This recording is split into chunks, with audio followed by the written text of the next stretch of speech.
કચ્છમાં ખરાબ રસ્તાઓ છતાં ટોલ વસૂલાતનો મુદ્દો વધુ ગરમાયો છે।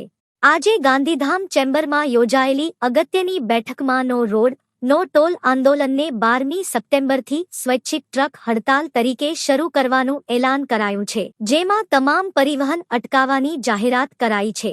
સાથે જરૂરિયાતના પરિવહનને ટોલ વગર જારી રખાશે। વિવિધ ટ્રાન્સપોર્ટ, વેપારી અને ઉદ્યોગ સંગઠનો સાથે મળીને આંદોલનને વ્યાપક બનાવવા મહત્વના નિર્ણયો લેવાયા હતા। આગેવાનોના જણાવ્યા મુજબ 12 સપ્ટેમ્બરથી સામખિયાળી ટોલ નાકે વિરોધ પ્રદર્શન હાથ ધરાશે। કહબરના વિવિધ સંગઠનોમાંથી દરેક સંગઠન દીઠ 200થી વધુ સભ્યો અને આગેવાનો જોડાય તેવી રણનીતિ બનાવાઈ છે। આ આંદોલનને શૌર્ય લડત તરીકે ઓળખ મળે તેવા પ્રયાસો હાથ ધરાયા છે। તમામ પરિવહન સેવાઓ સ્વૈચ્છિક રીતે બંધ રાખવામાં આવશે, જ્યારે જરૂરી સેવાઓને ટોલ વિના પસાર થવા દેવામાં આવશે।